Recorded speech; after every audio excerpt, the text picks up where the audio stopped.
நடிகை கீர்த்தி சுரேஷுக்கும் ஆண்டனி தட்டிலுக்குமே டிசம்பர் 12ஆம் தேதி கோவாவில் திருமணம் நடந்திருக்கு. அந்த திருமணத்துல தமிழக வெற்றிக் கழகத்துடைய கட்சி தலைவர் தளபதி விஜய் அவர்கள் கலந்து கொண்டார். திருமணத்துல 2 பேருடன் விஜய் சார் போஸ் கொடுத்த புகைப்படம் மட்டும்தான் வெளியாகி இருக்கு. இந்த நிலையில விஜய் சார் தங்களை ஆசீர்வாதம் செய்த புகைப்படங்களை வெளியிட்டு அவங்களுடைய மகிழ்ச்சிகளை வெளிப்படுத்தியிருக்காங்க. விஜய் சாருடைய தீவிர ரசிகை ஆவார் கீர்த்தி சுரேஷ். அப்படி இருக்கும் பொழுது தனக்கு மிகவும் பிடித்த நடிகர் விஜய் தன்னுடைய கனவு திருமணத்துல வந்து ஆசீர்வாதம் செய்ததால சந்தோஷத்துல இருக்க. கீர்த்தி சுரேஷ் வெளியிட்ட புகைப்படங்களை பார்த்த விஜய் சாருடைய ரசிகர்களோ அனைத்து தளபதி ரசிகர்கள் ரசிகைகளுடைய ஆசையுமே இதுவே. அந்த பாக்கியம் கீர்த்திக்கு கிடைத்திருக்கு, வாழ்த்துக்கள்மா அப்படின்னு பலருமே வாழ்த்துக்களை தெரிவிச்சிருக்காங்க. இந்த நிலையில பாத்தீங்கன்னா அந்த திருமணத்திற்கு தளபதி விஜய் அவர்கள் சோலோவாக கலந்து கொண்டிருக்காரு. அவருடைய மனைவியான சங்கீதா ஏன் கலந்து கொள்ளவில்லை அப்படின்ற ஒரு கேள்வியை ஒரு கும்பல் கிளப்பியிருக்கு. அது மட்டும் இல்லாம ஒரு சில ஆண்டுகளுக்கு முன்னாடி, அதாவது சர்கார் படம் ரிலீஸின் பொழுது கூட கீர்த்தி சுரேஷையும் தளபதி விஜய் அவர்களையுமே வைத்து நிறைய கிசுகிசுக்கள்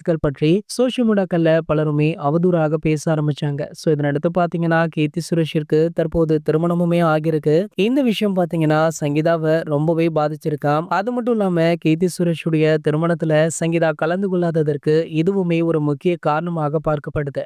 தற்போதுதான் கீர்த்தி அவர்களுக்கு திருமணம் ஆகிவிட்டதே, இனிமேல் இது போன்ற கிசுகிசுக்கள் வராது அப்படின்ற மாதிரி சங்கீதா அவங்க பெருமூச்சு விடுறாங்க அப்படின்ற செய்தியுமே கிடைச்சிருக்கு. இது போன்ற சினிமா செய்திகளை பத்தி நீங்க உடனே தெரிஞ்சுக்க நம்மளுடைய செய்தி துளிகள் அப்படின்ற நம்ம சேனலை சப்ஸ்கிரைப் பண்ணிக்கோங்க.